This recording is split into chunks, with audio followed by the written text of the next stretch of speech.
नमस्कार, विद्या फार्मेसी में आपका स्वागत है। आज हम जानेंगे टाइफाइड डिजीज़ क्या होता है।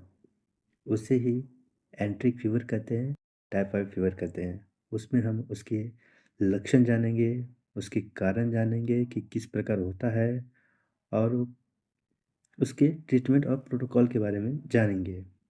तो चलिए शुरू करें। टाइफाइड एक गैस्ट्रोइंटेस्टिनल इन्फेक्शन है जो साल्मोनेला टाइफी के कारण होता है। टाइफाइड होने पर तेज बुखार, डायरिया और उल्टी मुख्य रूप से होता है। दूषित पानी या भोजन के जरिए इस बैक्टीरियल इन्फेक्शन के होने की संभावना काफ़ी हद तक बढ़ जाती है। एस टाइफी मुंह के जरिए की आंत में प्रवेश करके वहां लगभग 1 से 3 सप्ताह तक रहता है। उसके बाद आंतों की दीवार के जरिए रक्त प्रवाह में प्रवेश कर जाता है। खून से टाइफाइड बैक्टीरिया अन्य ऊतकों और अंगों में फैलाकर कोशिकाओं के अंदर छिप जाता है, जिसका पता कि प्रतिरक्षा कोशिकाएं भी नहीं लग पाती है।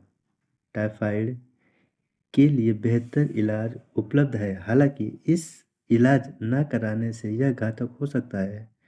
टाइफाइड की संभावित जटिलताओं के किडनी फेलियर, गंभीर जीआईई रक्तस्राव आदि शामिल है। कुछ अनुमानों के अनुसार टाइफाइड के प्रभावित अन्य 3 से 5% लोग इस जीवाणु के वाहक बन जाते हैं। सिम्टोमेटिक लोग भी टाइफी बैक्टीरिया के वाहक बन सकते हैं। अब जानते हैं इसके लक्षण में क्या क्या होते हैं। टाइफी रोगियों को बैक्टीरिया के संपर्क में आने में लगभग 1 से 3 सप्ताह बाद लक्षण दिखाई देते हैं। गंभीरता आधार पर रोग की अवधि 3 से 4 सप्ताह तक भी हो सकती है। सामान्य इंक्यूबेशन समय 7 से 14 दिन है। टाइफाइड के कुछ प्रमुख लक्षण इस प्रकार है: सिर दर्द, कब्ज या डायरिया, तेज बुखार यानी कि 103 डिग्री सेल्सियस पे हो जाता है, भूख न लगना, लिवर और स्प्लीन का बढ़ जाना, पेट में दर्द, सीने पर लाल रंग के निशान, थकान, ठंडा लगना, दर्द और कमजोरी महसूस होना, पेट में दर्द होना, ये सब लक्षण दिखाई देते हैं। अब जानते हैं इनके कारण के बारे में। ये किस प्रकार होते हैं। टाइफाइड बुखार तब होता है जब कोई व्यक्ति ऐसे खाद्य पदार्थों और पानी का सेवन करता है जिसमें एक टाइफी बैक्टीरिया की मात्रा बहुत अधिक होती है। इसके अलावा एक टाइफी रोगी के मल यानी कि स्टूल से उसमें चारों तरफ होने वाली पानी की आपूर्ति भी दूषित हो सकती है। इसके बदले में मरीज के चारों तरफ होने वाला फूड सप्लाई चेन भी दूषित हो सकता है।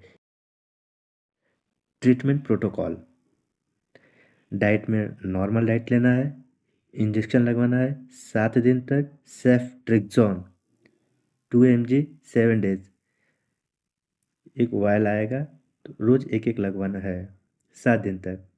उसके बाद टैबलेट लेना है एजिथ्रोमाइसिन 500 mg 7 दिन तक BD. Then capsule omeprazole 20 mg BD. Then tablet domperidone 10 mg BD. Then tablet paracetamol 500 mg TDS, ये तीनों टाइम लेना है। और इसमें देखना है कि आपका बुखार अगर 101 डिग्री सेल्सियस से ऊपर होता है तो इसे सपोजिटरी के थ्रू ही लेना है। और हम जानते हैं कि ये जब बुखार हो जाता है तो उसमें टेस्ट क्या करवाया जाता है। तो ब्लड टेस्ट में हम जानेंगे कि विडाल टेस्ट करवाया जाता है। If the Widal test range is more than और equal to 1.160 litre for antigen O and antigen H, then it's from typhoid. Thank you.